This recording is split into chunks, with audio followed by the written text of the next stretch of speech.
The Columbia State Historic Park lies in the Sierra Nevada foothills and was once a busy gold rush town.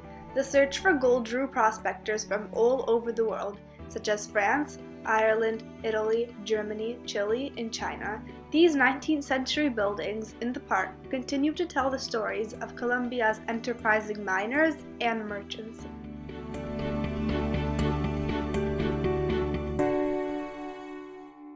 A German-born, Swiss merchant from Europe named John Sutter moved to California with the dream of building his own agricultural domain. On January 24, 1848, James W. Marshall spotted something shining near the American River at the base of the Sierra Nevada mountains near Coloma, California.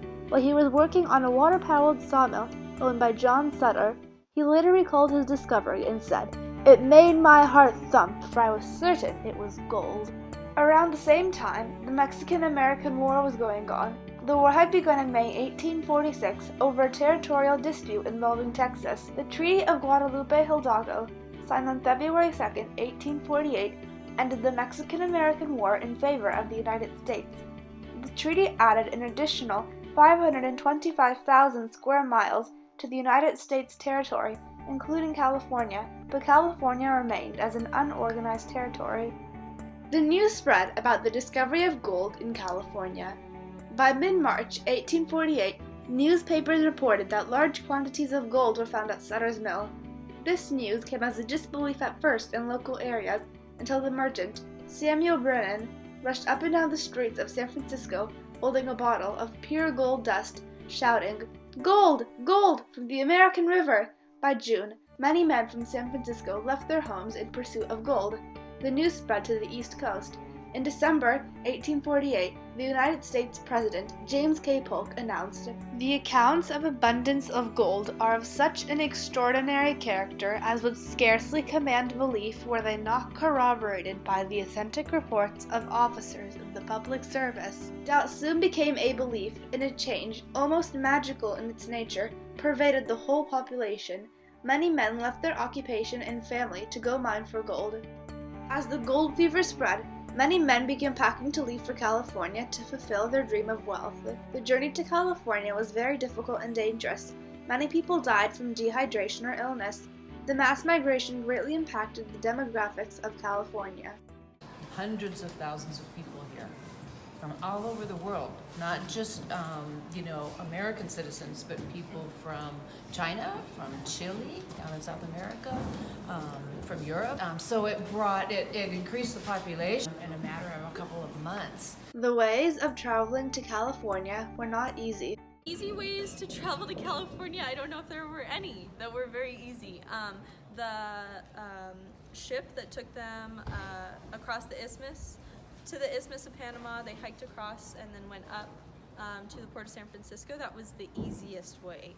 It was fastest. That was for people that had the money to do that. And so that would have been either that or around Cape Horn on the ship. But still, that long, months on a ship back then was definitely not easy. And then the most difficult would probably be the overland trail, which took months and months and months on wagon, through wilderness areas. Very, very treacherous for sure. The easiest way to mine was placer mining. The miners placed their pan in a river and shook it to drain out the water. After that, gold particles were left in the pan.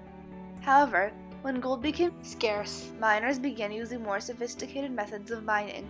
Lode mining was when miners looked for crystal gold inside placer deposits and broke the quartz for the gold inside.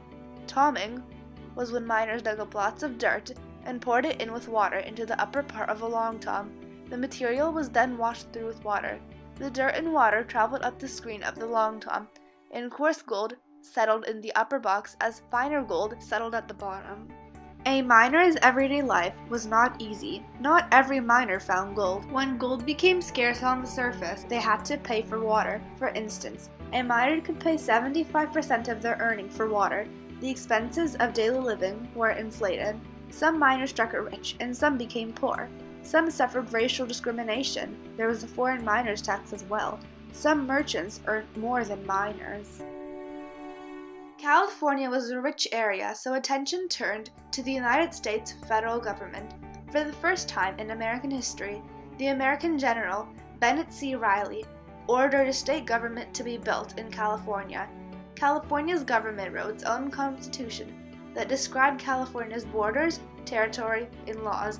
California presented the constitution to the United States federal government. The federal government passed a bill that admitted California into the Union. We were actually our own little country for a small time, or republic. So in order for an area to become a state, it has to petition or ask Congress to become part of the United States. And so Congress said yes. Oh yes, they did. They were aware of what was going on, even though it was so far away from the East Coast. California became the 31st state of the U.S. in 1850. As gold became scarce, miners began hydraulic mining. The miners built large flumes that were attached to rivers. They paid a lot for water to be transported to their mining town. The machines used for hydraulic mining were called monitors, which shot out water with a lot of force onto the landscape. Hydraulic mining was very effective for extracting gold, but it also destroyed California's terrain. They ruined a lot of land. They did a little bit of hydro mining here until they outlawed it, so it ruined a lot of land here. Not here, but per se, but around the countries. California was a lawless territory during the California Gold Rush, so crime, gambling, drinking, murdering, swearing, and stealing was very common. Many people were put in prison for committing crimes, so vigilantes formed. Vigilantes were the police officers during the gold rush and often gave criminals very harsh punishments even though they had no right to do so. They also often forced people to watch the criminals' punishments. However, sometimes people took the matters into their own hands. They held courts and judged the criminals' rights and gave them the punishments they thought they deserved. This was a lawless area, but we did have sheriffs. The areas had sheriffs, but sometimes the miners took they put the law in their own hands. So if someone stole something, then they would hold a little court, and there were hangings and things like that. So you think of this as kind of the Wild West. Infectious disease, such as malaria, measles, and cholera, were very common.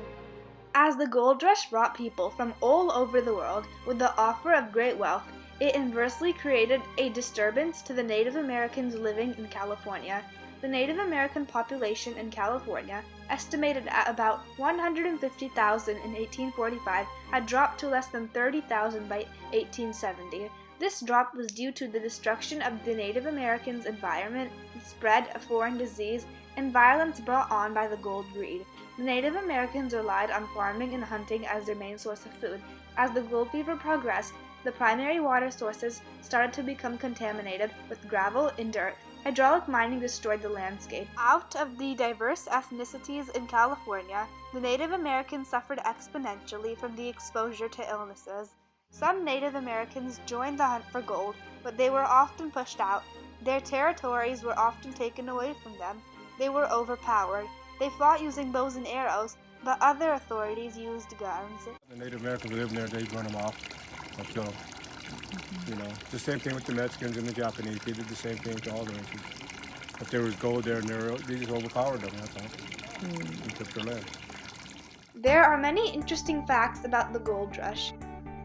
The California Gold Rush was the greatest migration in modern history. About 300,000 people migrated from around the world.